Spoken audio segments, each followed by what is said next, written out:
Clicking sounds, sounds that reveal the presence of radioactive rays.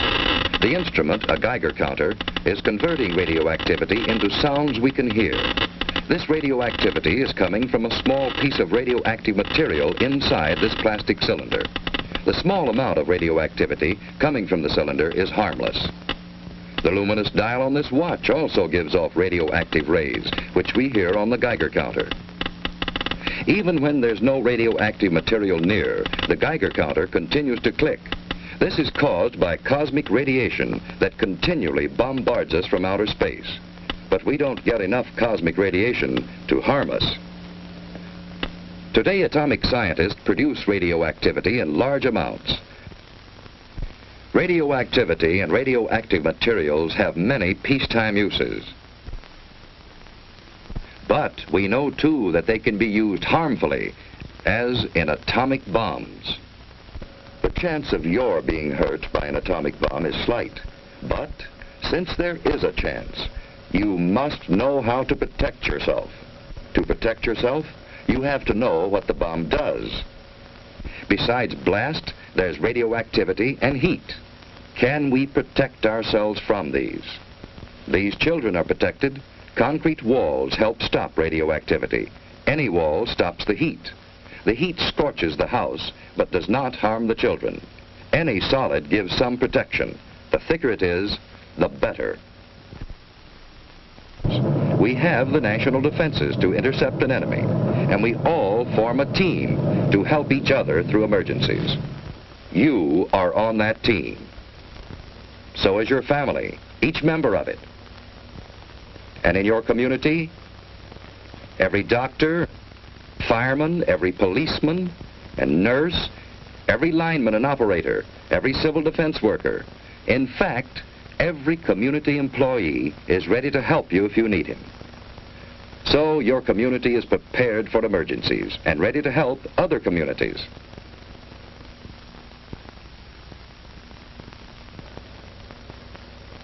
We have state and national headquarters for civil defense. And your city has a civil defense corps. We have a warning system and a system of defense. Yes, we have the equipment and the people for an effective team. But, like any team, it can win only when everyone knows his job and does it well. What is your job?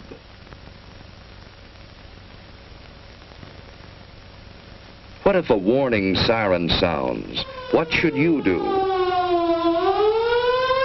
Look for cover, the nearest cover. Don't try to make it home unless home is the nearest place to go.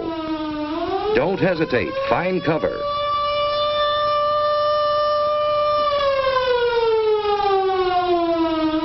Everyone is in on this.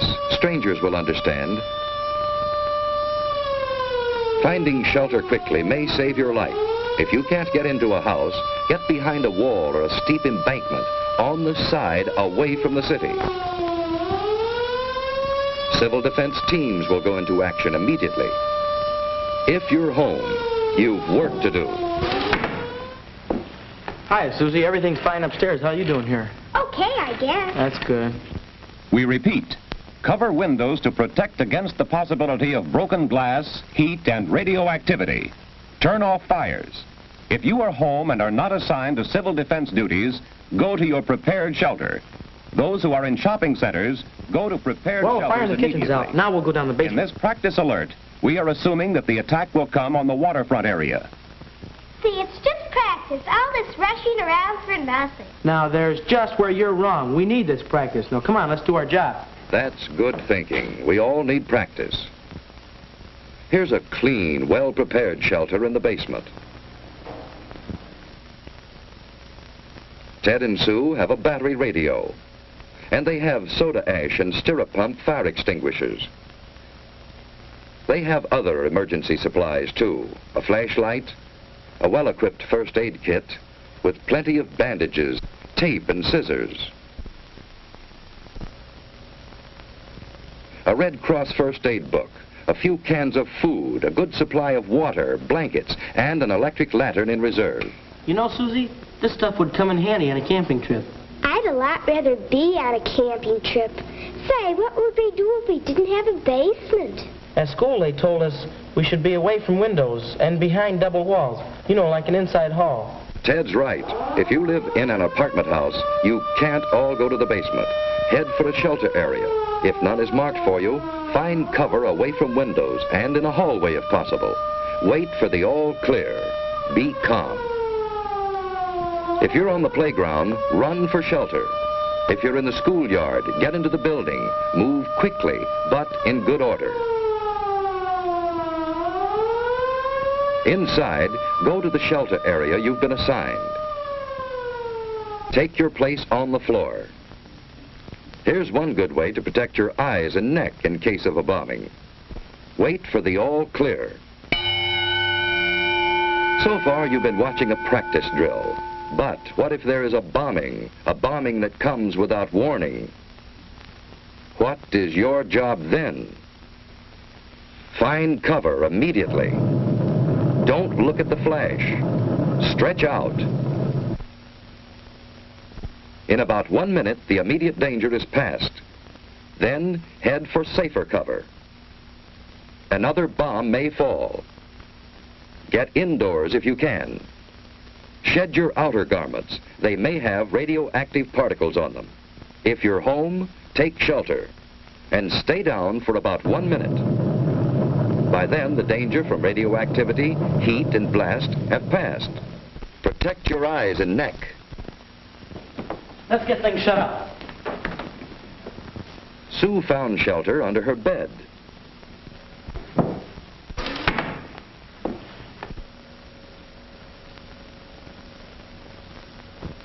Dad, let's get the battery set.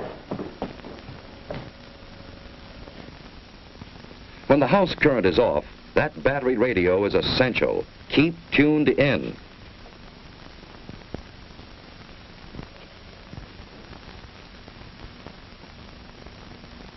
The airburst of 3:01 p.m. was zeroed on Union Station.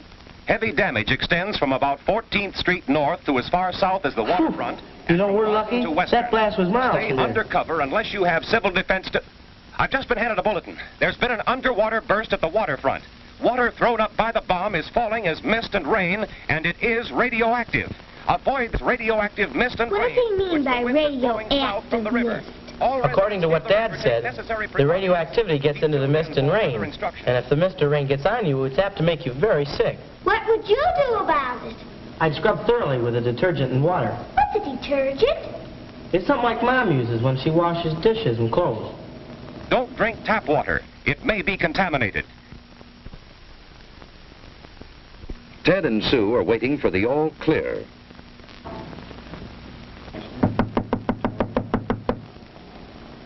I'll see who it is. Hello, who's there? It's your block warden, Mr. Carlson. Come on in, Mr. Carlson. Hello, Ted. Hello. Ted, this is Mr. Franklin, our radiological monitor. He's here to check for any radioactivity. I saw your mother down the shopping center. She's fine. Well, there's no damage here.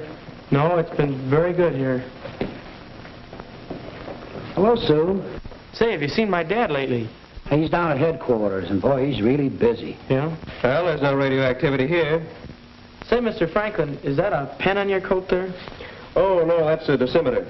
A dosimeter? Well, what's a dosimeter?